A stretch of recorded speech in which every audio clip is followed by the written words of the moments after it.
O Senhor esteja convosco. Proclamação do Evangelho de Jesus Cristo, segundo Lucas. Naquele tempo, os fariseus e os mestres da lei disseram a Jesus: os discípulos de João e também os discípulos dos fariseus jejuam com frequência e fazem orações, mas os teus discípulos comem e bebem. Jesus, porém, lhes disse: os convidados de um casamento podem fazer jejum enquanto o noivo está com eles? Mas dias virão em que o noivo será tirado do meio deles, e então, naqueles dias, eles jejuarão. Jesus contou-lhes ainda uma parábola: ninguém tira retalho de roupa nova para fazer remendo em roupa velha, senão vai rasgar a roupa nova, e o retalho novo não combinará com a roupa velha. Ninguém coloca vinho novo em odres velhos, porque senão o vinho novo arrebenta os odres velhos e se derrama, e os odres se perdem. Vinho novo deve ser colocado em odres novos, e ninguém, depois de beber o vinho velho, deseja o vinho novo, porque diz: o velho é melhor. Palavra da salvação.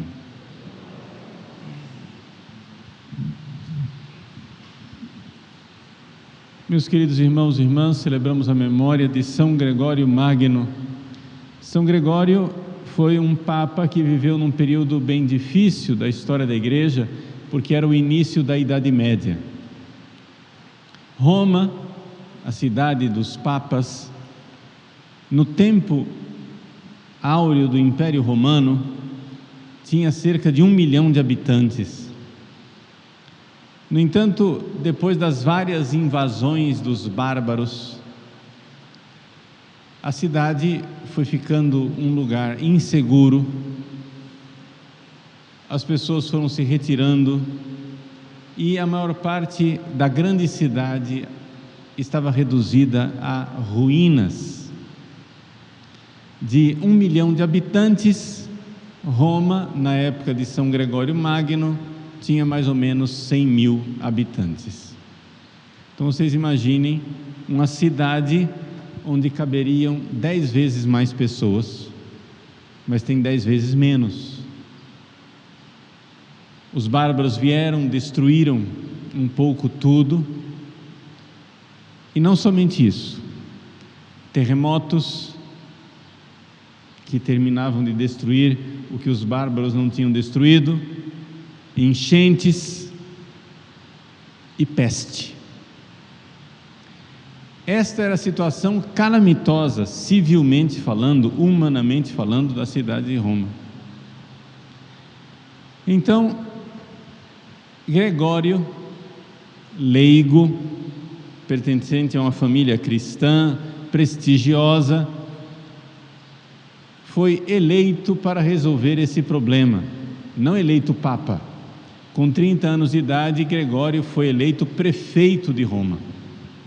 E ele herdou esse rabo de foguete, ou seja, essa confusão de uma cidade extremamente complicada. Ele organizou a cidade de forma muito habilidosa, e passado o seu período de 5 anos como prefeito, quando ele tinha já 35 anos de idade mais ou menos, ele então resolveu se recolher, abandonar a vida política e se fazer monge. A família dele tinha uma propriedade no Monte Célio, uma das 7 colinas da cidade de Roma. E então, aos 35 anos de idade, ele quis lá ficar quieto, junto com um grupo de outros monges, para contemplar a palavra de Deus, viver uma vida recolhida, uma vida mística, uma vida contemplativa. Mas, por que é que Roma estava numa situação tão precária? Porque o Império Romano já não tinha mais a sua sede, a sua capital em Roma. Os imperadores moravam em Constantinopla, do outro lado da Europa. E aí, o Papa, precisando que o imperador desse uma olhadinha sobre a cidade de Roma, resolveu enviar como embaixador, hoje nós diríamos núncio apostólico, naquela época a palavra era apocrisário, o diácono Gregório, que era monge, que era só diácono naquela época, e foi então, lá foi Gregório para Constantinopla. Lá ele serviu como diplomata na corte do imperador, tentando ajudar a cidade de Roma, mas essa estadia de São Gregório em Constantinopla foi de muita valia, porque fez com que ele tivesse acesso a manuscritos antigos, a grande conhecimento. E foi durante estes anos que ele esteve lá em Constantinopla, que ainda diácono, ele escreveu o seu famoso comentário moral ao livro de Jó. Nós poderíamos dizer que esse livro famoso, hoje publicado em 4, 5 volumes, uma coisa enorme, de São Gregório Magno, é uma espécie de enciclopédia da vida espiritual, da cética e mística, onde ele ensina as pessoas as virtudes, a combater os vícios, etc. Ou seja, como um bom monge, ele estava ensinando as pessoas como é que fazia para encetar o caminho da santidade. Terminado o tempo dele em Constantinopla, Gregório volta feliz e contente para o seu mosteiro. A obediência acabou, O Papa não está mais exigindo isso de mim, vou voltar para a minha vida contemplativa. A essa altura ele estava com 45 anos. Mas durou pouco tempo. Quando ele tinha 49 anos de idade, o Papa Pelágio II morreu. E diante da necessidade de ter um Papa que governasse a Igreja em tempos tão difíceis, o povo e o Senado de Roma aclamaram Gregório como Papa. Gregório não teve dúvida, deu no pé. Fugiu, literalmente fugiu para o mato, foi se recolher numa fazenda escondido, sem paradeiro. Ele, eleito Papa, disse: estou fora, eu tenho vocação para monge, me erra, e foi embora. Literalmente, as autoridades de Roma conclamaram uma caçada ao Papa. Foram caçar Gregório, como se fosse um fugitivo. Acharam o homem, trouxeram ele na marra, ordenaram Papa, e lá estava Gregório, que queria a vida contemplativa e a vida de santidade, tendo que ser o sumo pontífice, o pai dos cristãos, o bispo de Roma.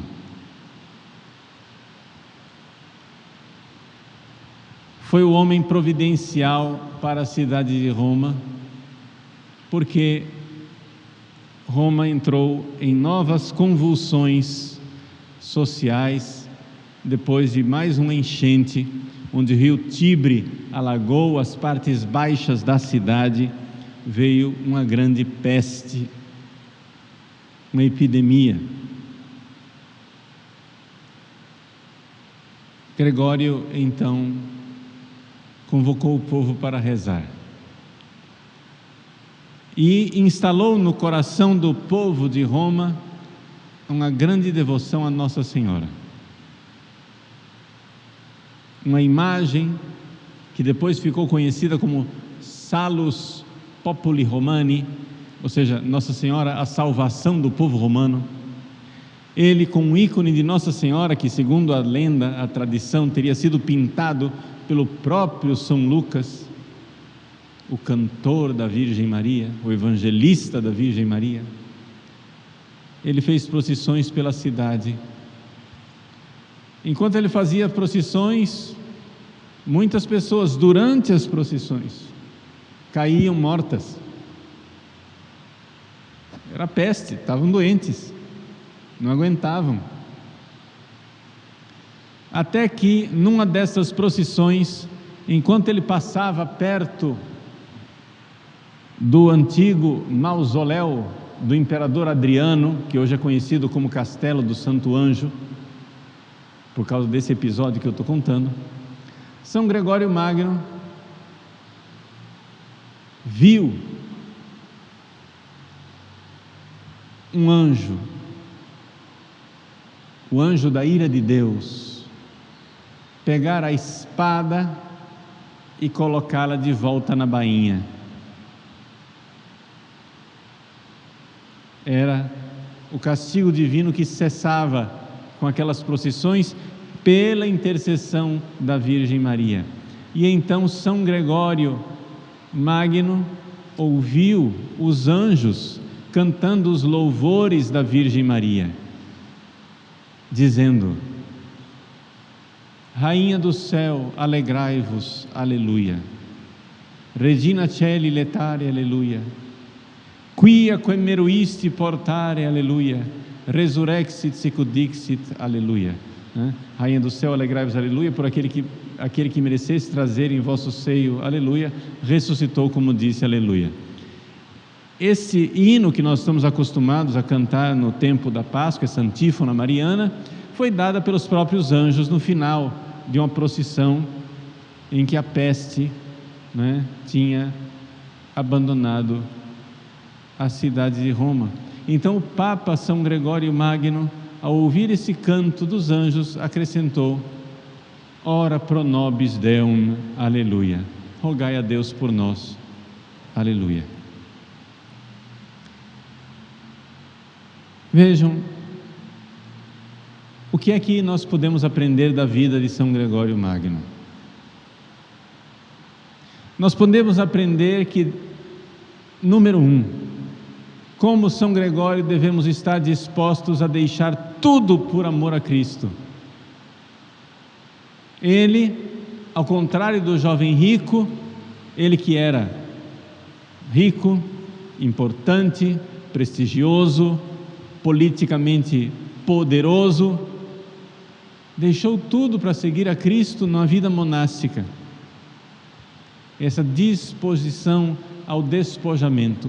Mas, ao mesmo tempo, existe o despojamento maior. Gregório deixou a política, deixou as riquezas, deixou o casamento, não se casou, guardou a sua virgindade, deixou os bens da sua família, deixou a vida pública, deixou tudo. Quando ele achava que tinha deixado tudo, Deus disse: não, você não deixou tudo, porque você ainda está fazendo a sua vontade. E tirou ele do mosteiro e mandou como embaixador do outro lado do planeta. Ele obedeceu, voltou para casa, feliz da vida de ter obedecido. Agora eu dei tudo. Deus novamente diz: você não deu tudo, eu quero você Papa. E inicialmente, não enxergando a vontade de Deus, ele esperneou e fugiu. Mas quando Deus quer tudo, meus irmãos, Ele quer absolutamente tudo. E como é que nós podemos dar tudo a Deus? Aqui vem a lição prática. Quando você faz um voto de pobreza, você deu a Deus os seus bens materiais. Quando você faz um voto de castidade, você deu a Deus a sua família, a sua vida sexual. Quando você faz jejum, você deu a Deus a sua comida. Quando você faz vigília, você deu a Deus a sua capacidade de dormir. Mas quando você deu a Deus a sua vontade, você deu tudo, porque não há mais nada para dar. Dar a nossa vontade para Deus é a maior oblação, é o maior sacrifício que nós podemos dar. Nós fazemos nossos projetos e Deus tem um talento incrível para nos contrariar. Quando está tudo redondinho, tudo certinho, Deus vem e dispõe. O homem propõe e Deus dispõe.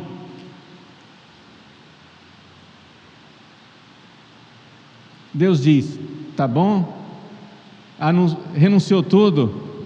Está rezando direitinho? Está tudo redondinho? Muito bem, agora eu vou tirar você da oração, colocar você numa vida de luta, agitado, inquieto, etc., porque é o que eu quero. E nós precisamos dizer: quem seria louco de querer o que Deus não quer? Meus queridos, qual é a pequena via de Santa Teresinha do Menino Jesus?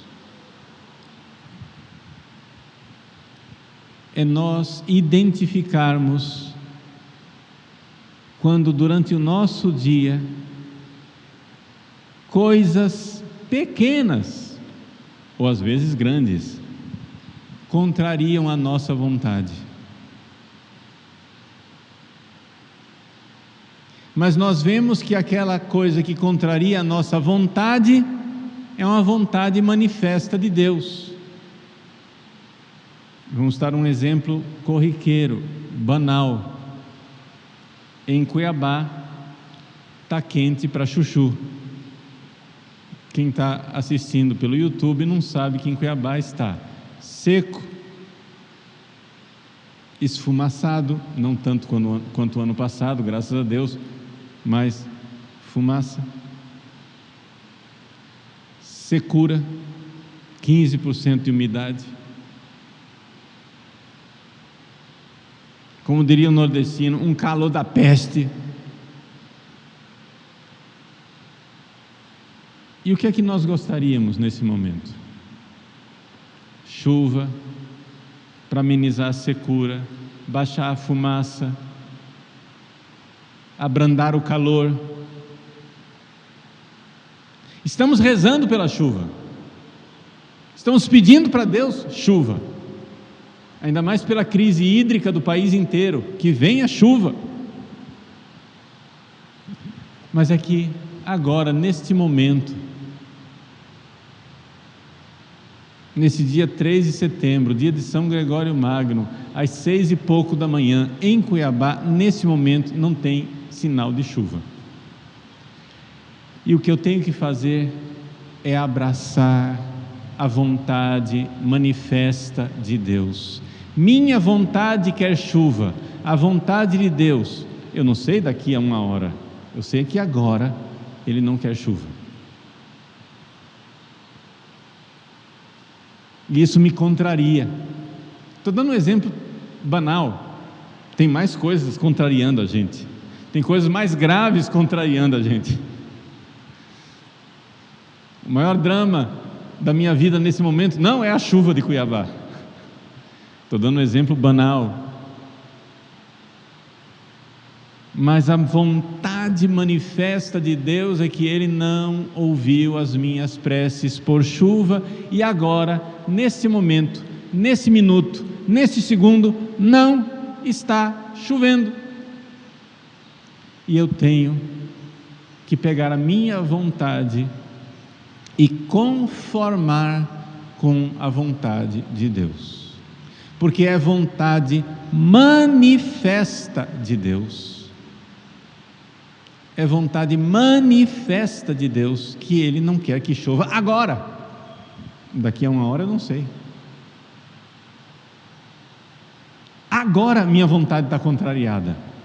Agora eu digo: faça-se E ao fazer isso, você está dando tudo para Deus, porque você está dando sua vontade, pegando a sua vontade e conformando, pegando a sua vontade e adaptando, pegando sua vontade e unindo à vontade de Cristo, à vontade de Deus.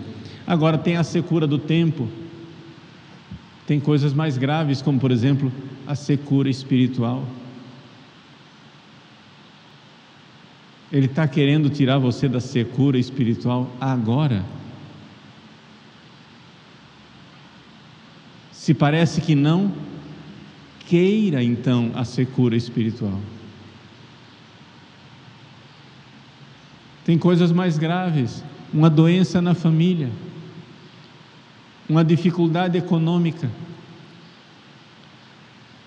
uma situação em que as pessoas que você ama estão agitadas, deprimidas, ansiosas, e você não sabe como ajudar.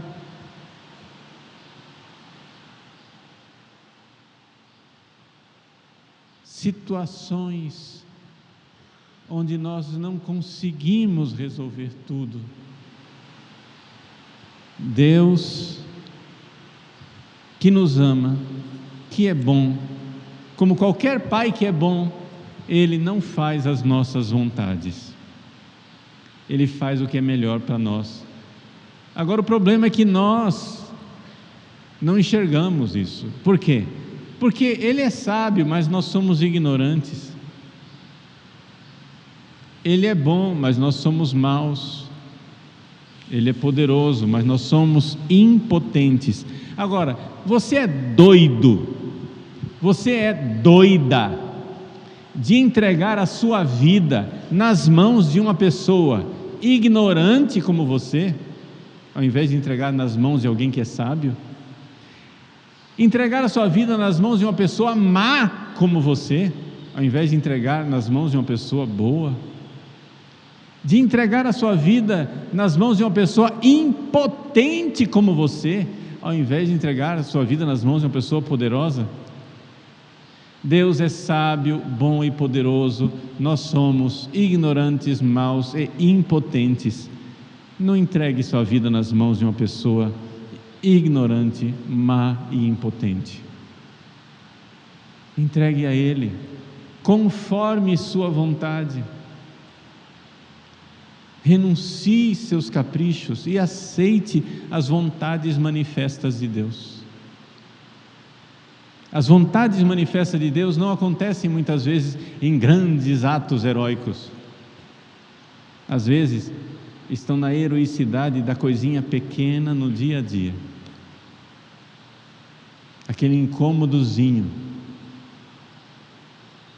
São Gregório Magno, grande santo, nos ensina que até os santos, muitas vezes, com seus santos projetos e santos anseios, se equivocam, se enganam sobre a vontade de Deus. Ele fugiu para o mato, não queria ser papa, achava que essa era a vontade de Deus, mas ele servia mais a Deus sendo contrariado e aceitando o papado. Então vamos lá, coragem, diante das vontades manifestas de Deus, entregue tudo. Quem dá a Deus a sua vontade, deu tudo, porque já não há mais nada para dar. E quem seria louco de querer o que Deus não quer?